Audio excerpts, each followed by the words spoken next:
প্রায় 6 মাস হয়ে গেছে আমাদের বাসায় কিন্তু এখন পর্যন্ত বাহির থেকে কোনো মজা, বিস্কিট, চানাচুর এই ধরনের খাবার একদমই আনা হয়নি। এই 6 মাসের মধ্যে যখনই কিছু খেতে ইচ্ছা করেছে তখনই কিন্তু নিজের হাতে বানিয়ে খেয়েছি। বিস্কিট, চানাচুর, কেক যাই খেতে ইচ্ছা করে সেটাই কিন্তু আমি নিজের হাতে বানাই। এই যে আজকে সন্ধ্যাবেলা তো এখানে সুন্দর বেকারি স্টাইলের আমি একটা বিস্কিট বানিয়েছিলাম আর তারপরে একটা কেকও বানিয়েছি। সবসময় তো এখানে আমি চকলেট কেকই খাই, আজকে কিন্তু সুন্দর একটা ভ্যানিলা কেকও বানিয়েছি। আমি তো এখন হালকা পাতলা ক্ষুধা লাগলে যে নাস্তার আইটেম গুলা সেগুলা কিন্তু এখন আমার বাহির থেকে আর কিনেই খাওয়া হয় না। বেশ কয়েকটা ভিডিও কিন্তু আমার ফেসবুক স্ক্রল করতে করতে টাইমলাইনে এসেছিল যে ওনারা বেকারিতে কিভাবে যেন অস্বাস্থ্যকর পরিবেশে আসলে যে কোনো খাবার টাবার বানায়, পুরা তেল দিয়ে অস্বাস্থ্যকর পরিবেশে এই ধরনের খাবার বানায় যেটা আমাদের স্বাস্থ্যের জন্য খুবই ক্ষতিকারক। এই তো আজকে সন্ধ্যাবেলা কিন্তু আমি চাচ্ছিলাম যে একটু বিস্কিট বানাতে, যেহেতু বাসায় অনেকদিন ধরেই বিস্কিট নাই। বিস্কুট বানানোর জন্য কিন্তু প্রথমে একটা ডিম নিয়েছি, সাথে একটু চিনিও নিয়েছি, নিয়ে কিন্তু সুন্দর করে আমি এখানে হ্যান্ড উইক্স দিয়ে নাড়ছিলাম আর একটু তেলও দিয়েছি সামান্য পরিমাপে, আর এর ভিতরে একটু লবণও দিয়েছি, দিয়ে কিন্তু সুন্দর করে হ্যান্ড উইক্স দিয়ে এটাকে নেড়ে নিলাম। আর এখানে আমি 1 কাপ পরিমাপে ময়দা দিলাম। ডোটাকে কিন্তু সুন্দর করে আমি হাত দিয়ে মিক্স করে নিলাম আর এই ডোটা যখন একটু শক্ত হবে তখনই কিন্তু ডোটা রেডি। আর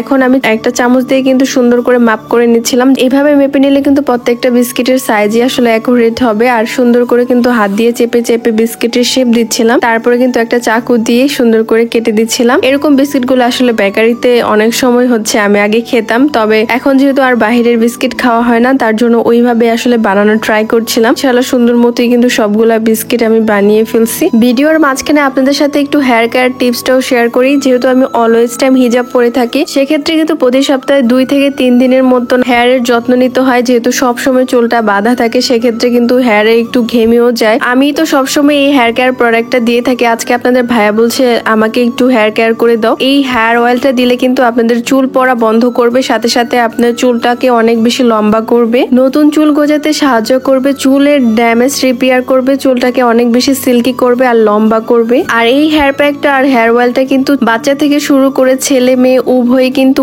ইউজ করতে পারবে। অন্য হার্বাল হেয়ার অয়েল দিলে যেমন অনেক বেশি মাথার মধ্যে ভারী ভারী লাগে, আর এই অয়েলটা দিলে কিন্তু মাথা একদমই ভারী ভারী লাগে না, একদম হালকা ফিল হয়। আর সারা রাত এই তেলটা দেওয়ার পরে পরের দিন সকালবেলা গোসল করে যাওয়ার 1 ঘন্টা আগে কিন্তু এই হেয়ার প্যাকটা দিতে হবে। অবশ্যই হেয়ার প্যাকটার সাথে কলা বা টক দই ইউজ করতে পারেন। আর এই হেয়ার অয়েল আর এই হেয়ার প্যাকটা কিন্তু আপনারা নিতে পারেন স্টার ফ্যাশন ফেসবুক পেজ থেকে। তাদের পেজটা আমি মেনশন করে রাখবো, আর স্ক্রিনে থাকে হোয়াটসঅ্যাপ নাম্বার থেকেও কিন্তু এই হেয়ার অয়েল আর হেয়ার প্যাকটা অর্ডার করতে পারেন। কড়াইতে কিন্তু এখানে আমি ডুবো তেল দিয়েছি, আর এই তো একদম হালকা ডুবো তেলের মধ্যে কিন্তু বিস্কিট গুলাকে আস্তে আস্তে ছেড়ে দিতে হবে। আর বেশি যদি একদম গরম তেল থাকে সেক্ষেত্রে কিন্তু বিস্কিট গুলা সাথে সাথে লালচে আর পড়ে যাবে, আর বিস্কিটটা ভিতর থেকে হবেও না। একদম কম হিটে কিন্তু আমি বিস্কিটটাকে ভাজতেছিলাম, আর এপিট ওপিট উল্টিয়ে দিলাম, আর বিস্কিট গুলা কিন্তু সুন্দর একটা কালার আসতেছিল। বিস্কিট গুলো কিন্তু অনেকটা ফুলেও গিয়েছে। উল্টে পাল্টে কিন্তু সুন্দর করে বিস্কিটটা আমি নামিয়ে ফেললাম। আর এই যে দেখেন মাশাআল্লাহ বিস্কিট গুলো কত সুন্দর হয়েছে। আর সন্ধ্যাবেলা তো আপনাদের ভাইয়াকে আমি বিস্কিটটা দিলাম খেতে। এই যে দেখেন স্বাস্থ্যকর পরিবেশে কত সুন্দর বাসায় কিন্তু বিস্কিট বানানো যায়, আর খুবই কম উপকরণ লাগে যেগুলো দিয়ে আসলে বাসায় বিস্কিট বানানো যাবে। একটা কথা বলতে ভুলেই গেছি, এই বিস্কিটটার মধ্যে কিন্তু আমি সামান্য পরিমাপে একটু ভ্যানিলা এসেন্সও দিয়েছিলাম, যার কারণে কিন্তু ডিমের কাঁচা গন্ধটা একদমই ছিল না। দেখেন দেখতেও কিন্তু বিস্কিট গুলা